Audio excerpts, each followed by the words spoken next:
With the NBA restart on the horizon, a few players have chosen to opt out. I'm Sierra Goodwill, here with Mike Petraglia and Jimmy Toscano. Guys, we've already talked about the legitimacy of the final rest of the season. And will people look at the NBA champion from the 2019-20 season with an asterisk next to their name?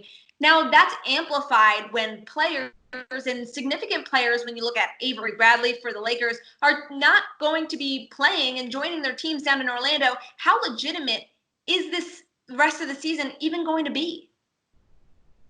Well, I don't think anyone thinks you can compare it to a regular season, right? I mean, even like the lockout season had a little bit of, okay, this team had a lot more rest than normal. It's going to be an asterisk, yeah. But that being said, the Lakers could still win. And if that's the case, well, maybe that's even, more impressive that they were able to, because they are the favorites going into the start of this new, whatever you want to call it. But yeah, sure. I mean, to have all the time off in between, to, have a handful of regular season games, to already have eliminated some teams, the playoff format, just there's so many things that you can't really compare apples to apples when you talk about the rest of the season. That being said, I mean, I'm interested to see how players take it, because if they don't care, then that's going to show up on the court, right? The quality of play is going to lack, and I think that the competitiveness will lack. If players really care and buy into it, and the games themselves are fun, and they're enjoyable, and they're skilled players are doing their thing, then I think a lot of fans will be okay with it. And I don't know how it's going to look when the champion's crowned, but I imagine with everything that so many players and people have gone through, any cause for celebration is worthy of that in and of itself. So I think that in that sense, it'll be, quite a feat to accomplish. I keep going back to the summer league feel that this is going to have with all these teams in one location. And I think that it's going to have that same type of feel for the coaches and the players down in Orlando. And to Jimmy's point, I think it's going to be fascinating to see how many teams or which teams really engage in terms of intensity and really go all out from the get-go. Because I think it's going to be hard for some of these teams, some of these players individually to kind of gear up and get into playoff intensity, especially without crowds.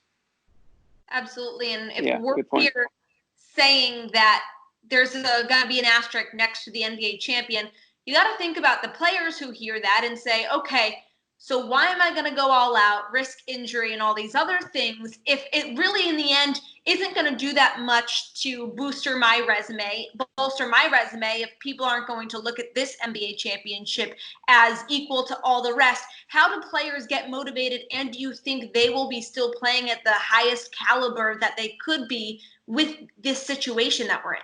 I think it's going to be a build-up. I think all of these teams are pretty much going to be starting at one point and then work their way up. Obviously, they have the 6 games or so to finish out, or 8 games, to finish out the regular season and then go to the playoffs.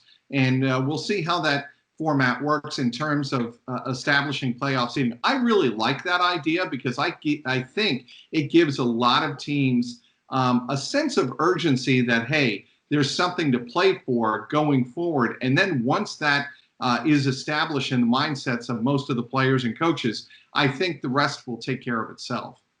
Yeah, I think like locker room culture is going to be huge in this setting, because like you said, Sarah, there's not going to be any fans. They're not going to be able to build off that energy. There's not going to be a lot of outside noise either. These guys are going to be confined into their bubbles. So how well they get along with each other and how in tune they are with each other on and off the court, I think you're really going to see that.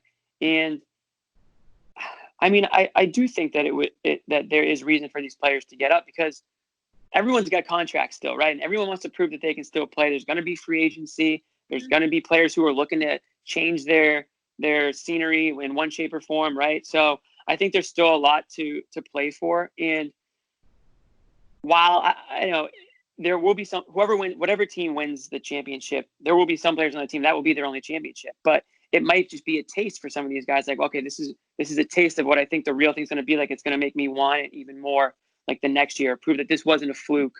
That, we can go out there and repeat, or whatever you want to call it. So I do think there's a lot to play for. It's just buying in. And if the coaching staff can get their team and get their players to buy in, I think you'll know which teams are on the better page than the other ones.